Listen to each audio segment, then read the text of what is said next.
Բարի երեկո, հորիզոնը շարունակում է աշխատանքը։ Վարչապետ Նիկոլ Փաշինյանն ընդունել է պաշտոնական այցով Հայաստան ժամանած Իրանի պաշտպանության և զինված ուժերի աջակցման նախարար բրիգադի գեներալ Ազիզ Նասիրզադեի գլխավորած պատվիրակությանը։ Ազիզ Նասիրզադեն վարչապետ Փաշինյանին է փոխանցել Իրանի նախագահ Մասուդ Փեզեշքյանի ջերմ ողջույնները և նշել, որ Իրանը շահագրգիռ է զարգացնելու բազմակողմ համագործակցությունը Հայաստանի հետ։ Վերջինս ևս մեկ անգամ ընդգծել է Իրանի անվերապահ աջակցությունը Հայաստանի ինքնիշխանությանն ու տարածքային ամբողջականությանը։ Զրուցակիցները քննարկել են Հայաստան-Իրան համագործակցության օրակարգին և տարածաշրջանային անվտանգության ու կայունության ապահովմանը վերաբերող հարցեր։ Հանրապետության նախագահ Վահագն Խաչատուրյանն ընդունել է Ռուսաստանի Դաշնության արտաքին գործերի նախարար Սերգեյ Լավրովին։ Հանդիպման ընթացքում քննարկվել են երկու երկրների բազմաշերտ համագործակցության ամրապնդմանն առնչվող հարցեր։ Կողմերը մտքեր են փոխանակել տարածաշրջանային իրավիճակի շուրջ, ընդգծելով կայուն և տևական խաղաղության հաստատման կարևորությունը։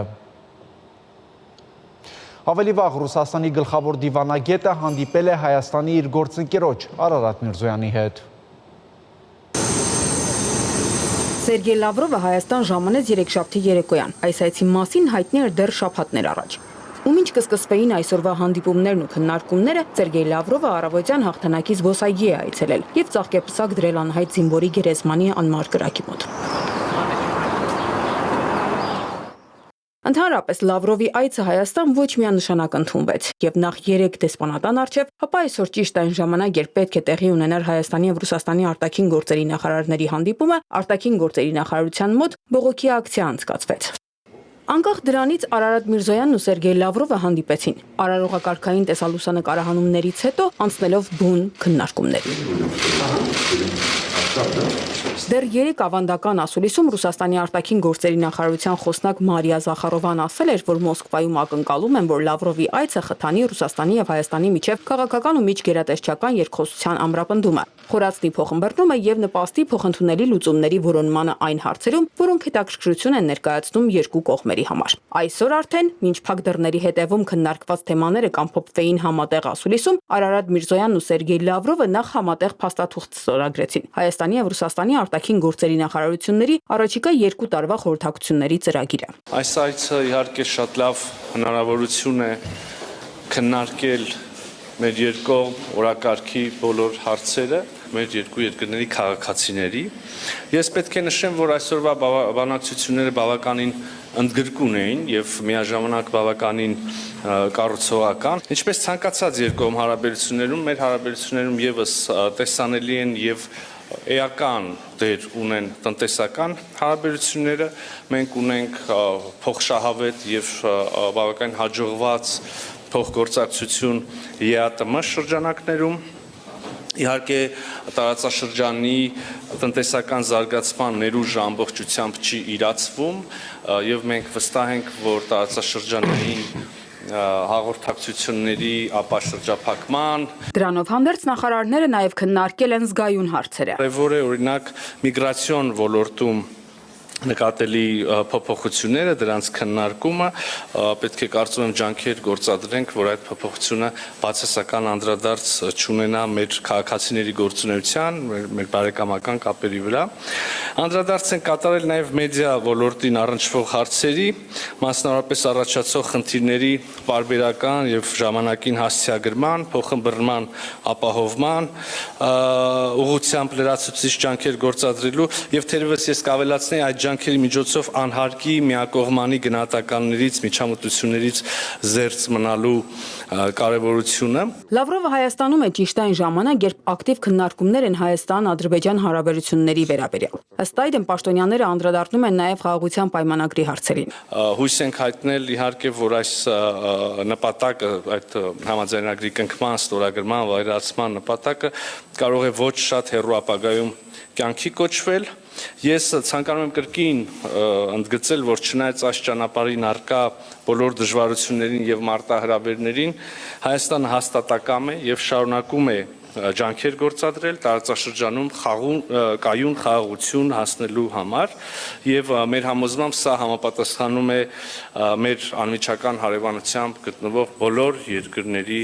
շահերին և հետաքրքրություններին։ Հարավային Կովկասին ու հայ-ադրբեջանական հարաբերությունների կարգավորման թեմաներին անդրադառնալիս Լավրովը նախ հետևյալ ընդգծումն է անում։ Համոզված ենք, որ այստեղ ծագող հարցերը պետք է լուծեն առաջին հերթին այստեղ գտնվող երկրները եւ մերձավոր հարևանները։ Որևէ առումով դեմ չենք, որ տարածաշրջանային պետությունները, ինչեւ նախատեսված է գործող համաշխարհային պրակտիկայում, իրենց հարաբերությունները զարգացնեն այստեղ գտնվող երկրների հետ այն ընկալմամբ, որ նման համագործակցությունն ուղղված չլինի ընդդեմ տարածաշրջանում լարվածության ստեղծման կամ այստեղ գտնվող երկրների արհամարման աշխարհաքաղաքական խաղերի համար, որը որևէ տեղ որևէ լավ բանի չի հանգեցրել։ Ուստի մեր դիրքորոշումը հետևյալն է. բաց ենք համագործակցելու բոլոր նրանց հետ, որոնք պատրաստ են դա անել ազնվորեն, առանց որևէ թաքուն օրակարգերի։ Ու դրա համատեքստում նշում, թե ինչ դերակատարում կարող է ունենալ Ռուսաստանը։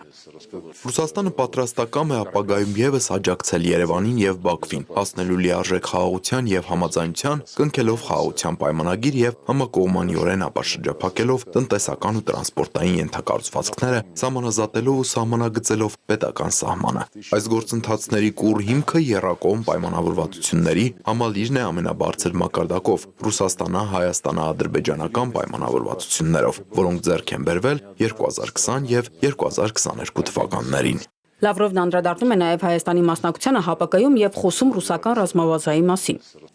Մենք խոսեցինք անվտանգության ոլորտում համագործակցության մասին։ Մենք դաշնակիցներ ենք, այս տարի լրանում է Հայաստանում Ռուսաստանի ռազմաբազայի ստեղծման 30-ամյակը, որը կարևոր բաղադրիչ է երկրի անվտանգության շահերի երաշխավորման համար։ Մենք կողմ ենք մեր զինվորական մարմինների, իրավապահ մարմինների, անվտանգության ծառայության միջև սերտ շփումներին։ Այդ ամենը պետք է հիմնվի այն հարուստ փորձի վրա, որը կուտակվել է նախորդ տարիներին։ Շահագրգռված ենք նաև Հայաստանի ակտիվ մասնակցությամբ ՀԱՊԿ-ին։ Արդյոք Հայաստանը պատրաստվում է վերաֆորմատավորել Ռուսաստանի հետ դաշնակցային հարաբերությունները։ Հնչում է ռուս լրագրողներից մեկի հարցը հասցեագրված Արարատ Միրզոյանին։ Ուզում եմ շատ ուղիղ պատասխանել, ոչ։ Ոչ։ Մեր պարտավորությունները եւ իրավունքները եւ մեր մտադրությունները միմյանց նկատմամբ հստակ գրված են թղթի վրա, ստորագրված են, ավերացված են եւ դրանք որևէ մեկը չի լուծարել։ Միևնույն ժամանակ հայտնի են հայաստանյան կողմի մտահոգությունները այն մասին, որ նախատեսված միջոցառումները, մեխանիզմները ոչ անպայմանորեն միշտ եւ ոչ անպայմանորեն ամբողջությամբ կամ սահմանված կարգով աշխատել են, բայց սա բոլորովին այլ հարց է։ Այստեղ կարող ենք քննարկել սահմանված մեխանիզմների արդյունավետ գործարկման հարցը, բայց հարց այդ մեխանիզմների եւ ընդհանրապես հարաբերությունները վերաֆորմատավորելու մասին մեր օրակարգում չկա։ Իհարկե կա նաև մեր հարաբերությունները բազմակողմ միավորումների շրջանակներում, օրինակ հավաքական անվտանգության պայմանագրի կազմակերպության, այստեղ եւս հայաստանյան կողմի մեկնաբանությունը գնահատականը գաղտնիք չի, ես այսօր որևէ նոր հայտնագործություն չեմ անի, եթե ասեմ, որ մենք բավարարված չենք ՀԱՊԿ-ի շատ կոնկրետ իրադարձություններին տված արձագանքով եւ հայտնի է նաեւ, որ մենք սառեցրել ենք մեր գործունեությունը այդ կազմակերպության շրջանակներում։ Իսկ ինչու Ռուսաստանը չկատարեց իր պայմանագրային պարտավորությունները, երբ Ադրբեջանը հարձակվեց Հայաստանի ինքնիշխան տարածքի վրա։ Հարցն արդեն ուղղված է Սերգեյ Լավրովին։ Ես չգիտեմ, թե դուք ինչ նկատի ունեք համարժեք արձագանք ասելով։ Մեր պարտավորություններից բխող արձագանքը, որը համապատասխանում էր ՀԱՊԿ-ում Հայաստանի հետ մեր պայմանագրային պարտավորություններից, եղավ անմիջապես։ ՀԱՊԿ-ի փաստահավաքարակելությունը իրավիճակին ծանոթանալու համար ուղևորվեց դեպքի վայր։ Այդ հարցը նույն տարվա հոկտեմբերին քննարկվեց Երևանում ՀԱՊԿ-ի գագաթնաժողովի ընթացքում։ Ի վերջո մենք հասանք կոնսենսուսի ամբողջ տեքստի վերաբերյալ, եւ այն ներկայացվեց պետությունների ղեկավարների քննարկմանը, բայց տարբեր պատճառներով հայկական կողմն առաջարկեց հետաձգել համաձայնեցված տեքստի ստորագրումը։ Մենք տվեցինք մեր համաձայնությունը, իսկ որոշ ժամանակ անց հայտարարվեց Եվրամիության առաքելության մասին, իսկ Պրահայում հայտարարվեց այն մասին, որ Լեռնային Ղարաբաղի պատկանելիության հարցը որոշվելու է Ալմատայի հռչակագրի հիման վրա, որի համաձայն Լեռնային Ղարաբաղի ինքնավար մարզը Ադրբեջանի մաս է։ Լավրովը նշեց, որ դա իրենց համար անակնկալ էր, քանի որ նոյեմբերի 9-ի փաստաթղթից գիտակցաբար դուրս էր թողնվել Լեռնային Ղարաբաղի պատկանելիության հարցը։ Լավրովի խոսքով այդ ժամանակ ջենթլմենական պայմանավորվածություն կար, որ Լեռնային Ղարաբաղի հարցը ենթակա է երկրների միջև հետագա համաձայնեցման։ Լավրովի խոսքերին հակադարձեց Հայաստանի արտաքին գործերի նախարար Արարատ Միրզոյանը։ Եվ հենց ջերմուկի ուղղությամբ հարձակումը հենց այդպիսի հարց է եւ անկյունակարային է եղել այդ իրադարձությունը նաեւ հետագա զարգացումների եւ դիրքորոշումների համար, այդ թվում եւ ՀԱՊԿ անդամակցության սառեցման համատեքստում, հետևաբար ես էլ կուզեի կրկին առիթից օգտվել եւ ներկայացնել Հայաստանի ընկալումները եւ Հայաստանի դիրքորոշումը։ Ես շատ լավ հիշում եմ իրադարձությունները, ես ինքս անձամբ մաս եմ եղել այդ իրադարձությունների։ Մենք հիշում ենք, երբ օգոստոսին 2022 թվականի ռուսական կողմը միջնորդական առաջարկություն ներկայացրեց Հայաստանին եւ Ադրբեջանին,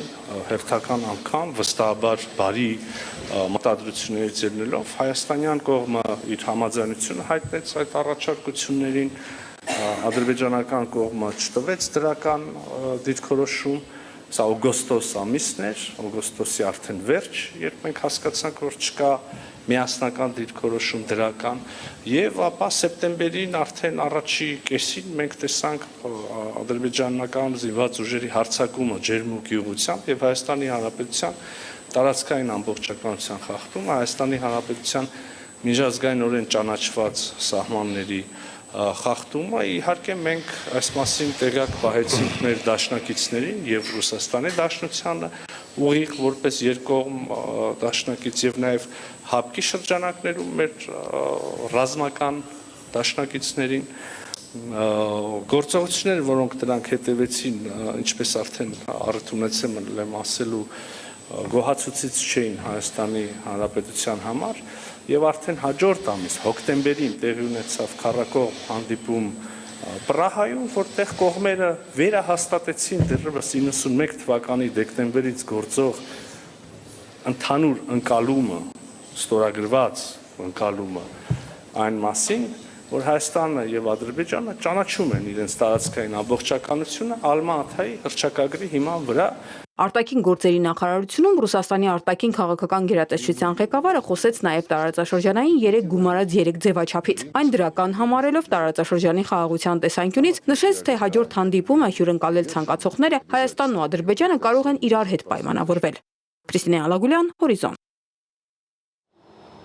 Վարչապետ Նիկոլ Փաշինյանի գլխավորությամբ կառավարությունում տեղի ունեցել խորհրդակցություն, որի ընթացքում քննարկվել է Երևանում համաշխարհային առևտրի կենտրոնի կառուցման ծրագրի ընթացքը։ Ծրագրի նպատակն է Երևանի կենտրոնում ստեղծել միջազգային բարձր դասի բիզնես կենտրոն, որը ներառելու է ժամանակակից գրասենյակային տարածքներ, ստարտափ բիզնես կենտրոններ, առևտրի կետեր, հյուրանոց, կոնֆերանսների սրահներ եւ ցուցասրահներ։ Նշվել է, որ ծրագրի իրականացումը լրացուցիչ խթան կհանդիսանա տնտեսության զարգացման համար։ Վարչապետը կարևորել է ծրագրի իրականացումը եւ հանձնարարել աշխատանքային հանդիպումների միջոցով մանրամասն քննարկել բոլոր հնարավոր հարցերն ու լուծումները։ Հայաստանի արտաքին գործերի նախարար Արարատ Միրզոյանը հեռախոսազրույց է ունեցել Արաբական Միացյալ Էմիրությունների փոխվարչապետ արտաքին գործերի նախարար Շեյխ Աբդալլա բին Զայեդ Ալ Նահյանի հետ։ Զրուցակիցները քննարկել են բարձր մակարդակում քաղաքական երկխոսության եւ երկկողմ գործընկերության ընդլայնման ուղղությամբ իրականացվող քայլերը։ Նախարարներն անդրադարձ են կատարել նաեւ Հայաստանի եւ Ադրբեջանի միջև հարաբերությունների կարգավորման գործընթացին։ Այս համատեքստում նախարար Միրզոյանը ներկայացրել է վերջին զարգացումները, ընդգծելով Հայաստանի եւ Ադրբեջանի միջև խաղաղության պայմանագրի կնքման կարևորությունը տարածաշրջանային խաղաղության հաստատման համատեքստում։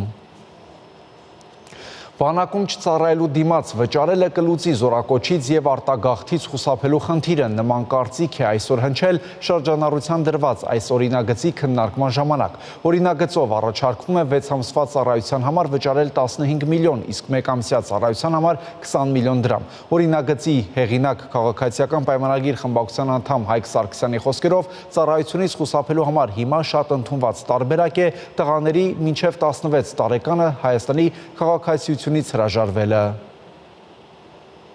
2020-2024 թվականների ընթացքում ավելի քան 8700 արարական սեռի քաղաքացիներ մինչև 18 տարեկան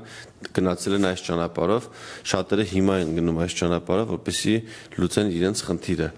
Եվ ես առաջարկում եմ, որպեսզի մենք բարձր տուրք դնենք քաղաքացիությունից հրաժարվելու համար, սա գալիս է կանխելու այս արատավոր երևույթը, որպեսզի մեր քաղաքացիները այսօր ընդհանրապես 25000 դրամ են վճարում դիմում տալու համար, որպեսզի փոխեն իրենց քաղաքացիությունը։ Ես առաջարկում դա դարձնել 15 միլիոն դրամ, որպեսզի թիվը քաղաքացիությունից հրաժարվողների կտրուկ նվազի։ Եվ եթե անգամ նրանք շարունակեն գնալ այդ ճանապարհով, այն բացը, որ ունենալու են իրաց չծառայելով, լրացնենք այդ գումարով ուրիշ անձանց ծառայության բերելով։ Այսօր բանակ է զորակոչվում, զորակոչի ենթականների 30-ից 40%-ը միայն։ Ես կարծում եմ, որ այս թիվը պետք է առնվազն 50%-ով շատացնենք եւ բանակ զորակոչվողների թիվը առնվազն 50%-ով պետք է լինի ամեն զորակոչին ավելի շատ։ Սոցիալական անարդարության կոմպոնենտը միանշանակ կա։ Եթե ներկայումս իհարկե նշվում է, որ հարուստ, մեծահարուստ խավի ներկայացուցիչները ունեն հնարավորություն, այսինքն օրինականացվում է իրենց կողմից տրվող վճարների հիմքով կոռուպցիա։ Այսինքն նախկինում կոռուպցիա համարվող կարգավիճակով օրինականացվում է զինվորական ծառայությունից ազատվելու այդ դրույթը, որը բնականաբար ընդունելի չէ։ Եվ մյուս կողմից, եթե հաշվարկենք գումարի չափով, 15 միլիոն եւ 20 միլիոն դրամ զինվորական ծառայություն չանցնելու կամ 1 ամսով անցնելու համար, մենք կարող ենք դիտարկել, որ գուցե այս պահին, եթե օրենքը նախագիծը արդեն ընդունվի, նորից դրանից կօգտվեն հարուստ քաղաքացիները, մյուսները ոչ, բայց տարիների ընթացքում, եթե բաժանենք այդ 18 տարիներին, 15 միլիոնը կստացվի, որ ամսական երևի 70,000 դրամ կուտակելով, այսպես ասած, անձին կարող են իրենց որդիներին ազատել զինվորական ծառայությունից։ Կարծում եմ դա մեծ չափի գումար չէ, նույնիսկ միջին խավի ապրողների համար, որովհետև տարիներով կուտակելով, այսինքն ունենալով նպատակ, որպեսզի չծառայեն, կարող են կուտակել այդ գումարը եւ չանցնել զինվորական ծառայության։ Նախագծով չի տրվում որևէ հնարավորություն չծառայելու, եւ դուք ասում եք նրանք կարող են վճարել եւ չծառայել, դա այդպես չէ։ Նրանք պետք է վճարեն եւ պետք է անցնեն ուղղակի կրճատված ժամկետով պարտադիր զինվորական ծառայություն հագեցված ռեժիմով, որպեսզի իրենց մասնագիտությունը ձեռք բերեն եւ ունենան իրենց անելիքը բանակում։ Եվ սա ինչ է տալու։ Օրինակ դուք երբ ասում եք սա կոռուպցիան օրինականացնելու ճանապարհ է, ես ձեր հետ համաձայն չեմ մի շարք պատճառներով, սա կոռուպցիան վերացնելու ճանապարհ է, որովհետեւ այսօր ունենք կոռուպցիա եւ հարուստների, մեծահարուստների երեխաները նրանց բարեկամների կամ նրանց աշխատողների, տնօրենների, նրանց խնամիների, ծանոթների երեխաները նույնպես չեն ծառայում։ Եվ մենք այսօր արձանագրում ենք, որ մեր բանակում չեն ծառայում այս խավի անձինք ու նշում ենք նաև ճանապարհները ոնց են խուսափում, ես լուծում եմ առաջարկում, մենք ոնց կարանք դրա դեմը կանգնեցնել եւ խափանել այդ մեխանիզմը, որը այսօր գործում է եւ սրանով հզորացնել մեր բանակը։ Ինչ վերաբերվում է այն անձանց, ովքեր ամեն դեպքում կնախընտրեն գնալ պարտադիր զինվորական ծառայության, նրանք կծառայեն ավելի լավ բանակում, նրանք կստանան ավելի բարձր աշխատավարձ, բանակը կհամալրվի այլ պայմանագրային զինծառայողներով եւ կդառնա ավելի մարտունակ եւ անխոցելի եւ սրանով նաեւ բարձրանա ծառայության գրավչությունը եւ նաեւ մի շատ կարեւոր քայլ ենք մենք հաջորդ հիվանդներու առաջիկայով նաեւ պարտադիր զինվորական ծառայության ժամկետն ենք կրճատելու բոլոր զինծառայողների համար դրա մասին խոսենք ավելի մանրամասն աշնանը, բայց նաեւ մեծ ֆինանսական միջոցներ բերելով բանակ, մենք հնարավորություն ենք ունենալու ճիշտ կազմակերպել ծառայությունը, դրա հաշվին նաև ծառայության ժամկետը բոլորի համար նվազելու է, սա նույնպես բերելու է ծառայության գրավչության բարձրացման։ Ավարտվեց Հորիզոնի այս թողարկումը, կարճատև դադար, որից հետո կվերադառնանք նոր տեղեկատվությամբ։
Թեհրանում իրականացվել է Ադրբեջանի դեսպանության շենքի վրա հարձակում կատարած ահաբեկչի գործով կայացված մահապատժի դատավճիռը։ Թեմայի շուրջ կզրուցենք Արտյոմ Երկանյանի հետ։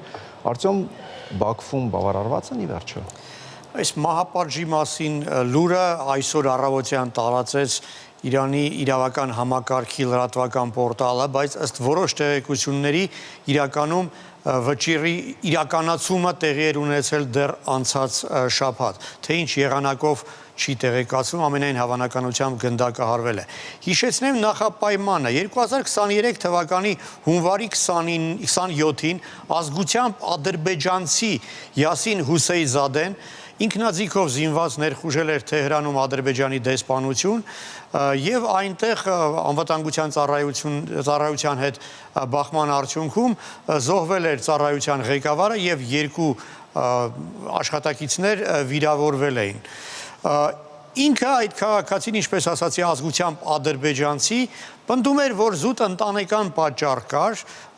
կինը իրեն լքել էր եւ իրեն ասել էին, որ նա թաքնվում է դեսպանության տարածքում եւ որ իբրև թե ադրբեջանցի դիվանագետներն են իրեն այնտեղ պահում։ Այնուհետ պարզվեց, որ այդ անձը Հուսեյնզադեն հոգեկան խանգարում ունի, տառապում է այդպիսի հիվանդությամբ, շիզոֆրենիա է ժամանակին ունեցել եւ իրեն տեղափոխել էին հոգեբուժարան։ Թեև կարծես այսպես ադրբեջանական ներքին գործ էր, հա, եւ տուժողը ադրբեջանցի եւ հարձակվողը ադրբեջանցի, հակառակ դրան Բաքվի իշխանությունները ամեն ինչ արեցին այս առաջին հայացքից կենցաղային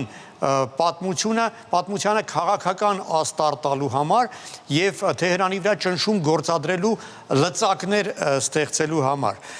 Այսինքն դա որպես պատրվակ օգտագործվեց Թեհրանի հետ դիվանագիտական հարաբերությունները խզելու համար։ Ալիևը հանձնարարեց, որ դեսպանության ողջ աշխատակիցները էվակուացվեն, տեղափոխվեն Ադրբեջան եւ ըստ էության դեսպանությունը դադարեց իր աշխատանքը։ Բաքուն սկսեց նախապայմաններ առաջ քաշել Թեհրանի դիմաց, Թեհրանի առջև հյուպատոսություն դեսպանությունը բացելու համար։ Հիշեցնեմ, սա հենց այն շրջանն էր, երբ Իրանի իշխանությունները շատ հստակ էին ձևավորել իրենց մոտեցումը Սյունիքի հանդեպ Ադրբեջանի նկարտումների վերաբերյալ։ Դա էր պատճառը, որ Ադրբեջանը այլ պատրվակներ էր փնտրում Իրանի հետ հարաբերությունները խզելու համար։ Դե իսկ հրապարակային ձևով առաջ քաշվող միակ նախապայմանը այդ ահաբեկչին մահապատժի ենթարկելն էր։ Ստացվում է, որ Թեհրանն ամբողջությամբ զիջել է կատարելով Բաքվի պայմանները։ Իրանի իշխանությունները բնական է շահագրգռված էին վերականգնել բարեդրացիական հարաբերությունները Ադրբեջանի հետ, սակայն թույլ չէին տալիս իրենց հետ այսպես վերջնագրերի լեզվով խոսել։ Ըստ որոշ տեղեկությունների մամուլ թափանցած Իրանի գլխավոր դատախազի տեղակալը Բաքու կատարած այցի ժամանակ առաջարկել էր, որ ադրբեջանցիները չպահանջեն, չպնդեն մահապատժի վճիռը, դրա փոխարեն համաձայնվեն, որպեսզի այդ քաղաքացին դատապարտվի ցմահ ազատազրկման, հաշվի առնելով, որ հոգեկան խանգարում ունեցող մարդ է։ Իսկ դրա դիմաց Իրանի իշխանությունները կվճարեն մեծ հատուցում զոհվածի ընտանիքի անդամներին։ Հակառակ դրան ծնողները զոհվածի պահանջել էին արյան դիմաց արյուն։ Ի վերջո երկար տևած բանակցություններից հետո Ադրբեջանի արտգործնախարարությունը համաձայնվեց վերսկսել դիվանագիտական ներկայացությունների գործունեությունը, իսկ դրանից հետո շաբաթներ անց դատարանը վճիռ կայացրեց այդ քաղաքացուն Հուսեյնզադեին մահապատժի ենթարկելու մասին, բայց վճիռը ի կատար չէր ածվում շատ երկար ժամանակ։ Ադրբեջանական մամուլը գրում էր, որ դրան խանգարում էր Իրանի իսլամական հեղափոխության պահապանների կորպուսը։ Իսկ նաև ռեպորտ ադրբեջանական պարբերականի տեղեկությունների համաձայն Ադրբեջանի արտգործնախարարությունը հստակ հայտարարել էր, որ եթե մոտակա շաբաթների ընթացքում Հուսեյնզադեն չգնդակահարվի, Ադրբեջանի դեսպանը ետ է կանչվելու։ Այդ մասին նաև անուղղակիորեն ակնարկեց ինքը Իլհամ Ալիևը, երբ Փեզեշքյանի այցից առաջ միջազգային մի կոնֆերանսի ժամանակ հայտարարել էր, որ Իրանի հետ հարաբերությունները վերջնականապես չեն բարելավի այդքան ժամանակ, քանի դեռ չի պատժվել ահաբեկիչը։ Արտեմ, իսկ մահապատժից հետո ինչ-որ բան կփոխվի Թեհրանի ու Բաքվի միջև հարաբերություններում եւ առհասարակ տարածաշրջանային գործընթացներում։ Իհարկե դա ասպես Իրանի կողմից կարևոր ազդակ է Ադրբեջանին ուղղված, հարաբերությունները Թեհրանի եւ Բաքվի միջև իսկապես փոխվում են եւ համանաբար այդ քայլից հետո կիրականացվի հարաբերությունների վերջնական ռեստարտը, որին այդքան վաղուց սպասում էին Ադրբեջանում։ Եվ պատահական չէ, որ 3 օր առաջ Ադրբեջանում ընդ որում հարավային Արցախի տարածքում Իրանի հետ սահմանամերձ հատվածում սկսվեցին իրանա-ադրբեջանական զորավարժությունները։ Ըստ որոշ տեղեկությունների զորավարժությունները սկսվեցին միայն 1 օր այն բանից հետո, երբ մահապատժի վճիռը ի կատարածվեց, ինչպես ասացի, ըստ որոշ տեղեկությունների անցած շաբաթ էին դեռ գնդակահարել նրան։ Դե Իրանում ամեն ինչ արեցին, որպեսզի Երևանում շատ բացասական տպավորություն չլինի այդ ամենին եւ վստահ եմ, որ դա էր պատճառը, որ հենց այսօր, այսինքն այն օրը, երբ հրապարակվեց մահապատժի մասին վճռի լուրը, Երևանում է Իրանի պաշտպանության նախարարը, որը բավական այսպես ուշագրավ հայտարարություններով հանդես եկավ, ընդգծելով, որ Թեհրանը թույլ չի տա, որ ոչ մի երկիր ինչ-որ հավակնություններ ներկայացնի իր հարևանի սուվերեն տարածքի նկատմամբ։ Ամեն դեպքում մենք պետք է պատրաստ լինենք դրան, որ Թեհրանի եւ Բաքվի միջև հարաբերությունները այսպես որոշ ջերմացում տեղի կունենա այդ հարաբերություններում եւ Ադրբեջանը կշարունակի աճել Իրանի աչքերում եւ նաեւ եւ տնտեսական եւ ռազմական եւ քաղաքական եւ էներգետիկ ոլորտներում Իրանի եւ Ադրբեջանի միջև հարաբերությունները շարունակելու են զարգանալ։ Շնորհակալություն Արցեն։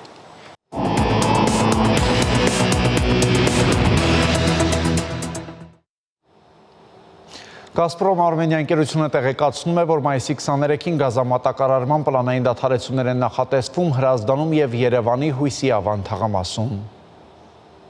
Գազպրոմ Արմենիա ընկերությունը տեղեկացնում է, որ պլանային աշխատանքներ իրականացնելու նպատակով մայիսի 23-ին ժամը 10-ից մինչև ժամը 18 կդադարեցվի Կոտայքի մարզի Հրազդան քաղաքի Վանատուր կենտրոն Մաքրավան աղբյուրակ երկաթգծի կայարան թաղամասերի գազասպառողների, ժամը 10-ից մինչև ժամը 17-ը Երևան քաղաքի Դավթաշեն վարչական շրջանի Հույսի Ավան թաղամասի գազասպառողների գազամատակարարումը։ Ընկերությունը հայցում է գազասպառողների ներողամտությունը եւ խնդրում պահպանել անվտանգության պահանջները։ Գազամատակարարման դադարեցումների մասին տեղեկատվություն ստանալու համար բաժանորդագրվեք Գազպրոմ Արմենիա ընկերության Telegram-ի ալիքին։ Case-Key բիզնես խնդիրների լուծման մրցույթը ֆինանսավարկային գործընկերների աջակցությամբ գրանցում է նորանոր հաջողություններ, ավելին տեսանյութում։ Հնգամյա Case-Key մրցույթը յուրահատուկ ձևաչափ է, այստեղ մասնակիցներն աշխատում են իրական բիզնես խնդիրների վրա, ներկայացնում են ռազմավարական լուծումներ ու հաստատում օգտակար ծանոթություններ տարբեր ոլորտներում առաջնորդների հետ։ Թիմերը Հայաստանը նաև ներկայացնում են բիզնես խնդիրների լուծման միջազգային հարթակներում։ 2023 եւ 24 թվականներին Biblos Bank Armenia մրցույթի գլխավոր հովանավորն էր, ինչպես նաև 2 տարվա ընթացքում ֆինանսավորել էր Case-Key հավաքական թիմի մասնակցությունը հեղինակավոր միջազգային 3 մրցույթի Բուդապեշտում եւ Բելգրադում։ Մենք եկել ենք այն համոզման, որ սա լավագույն նախագիծն է կրթական Հայաստանի Հանրապետությունում առկա, որը հսկայական պրակտիկ գիտելիքներ, փորձ, հմտություններ է տալիս ուսանողներին։ Առաջիկա 3 տարում եւս բանկը կլինի հարթակի ռազմավարական գործընկերը, նոր որակ հաղորդելով Case-Key հետ համագործակցությանն ու նպաստելով մրցույթի զարգացմանը։ Համագործակցության նոր փուլի մեկնարկը տրվեց ուշագրի պաշտոնական ստորագրման արարողությամբ։ Համաձայն հուշագրի բանկն իր թիմի հետ երիտասարդներին կաջակցի ռեսուրսներով, խորհուրդներով ու փորձով, ինչպես նաև հերթական անգամ կֆինանսավորի Case-Key հավաքական թիմի մասնակցությունը բիզնես խնդիրների լուծման միջազգային մրցույթին։ Երկարատև համագործակցությունը մեզ շատ մեծ վստահություն է տալիս թե մեր արած գործում, այսինքն մենք ավելի ենք համոզում, որ մեր արած գործը ճիշտ է եւ ճիշտ ուղղությամբ են գնում եւ Biblos Bank Armenia-ի հետ ստորագրած ռազմավարական հուշագիրը մեզ ստիպելու է ել ավելի մեծ բարձունքների հասնել, ել ավելի մեծ մասշտաբի պրոյեկտներ անել։ Այս տարի Case-Key ակադեմիան կլինի ավելի ընդլայնված, մասնակիցների հետ կաշխատեն 2 միջազգային էքսպերտ Լիբանանից եւ Միացյալ Նահանգներից, կհամախմբվեն 27 թիմեր Երևանից, Գեղարքունիքից, Շիրակից ու Տավուշից, 220 մասնակիցներ կսովորեն իրարից ու իրար հետ, կլուծեն բիզնես խնդիրներ ու կստանան գործնական գիտելիքներ 6 ամիս շարունակ, մայիսից մինչև նոյեմբեր, երբ մրցույթը կավարտվի հատուկ գալա միջոցառմամբ։ Շանթերուստանգերություն, Հորիզոն։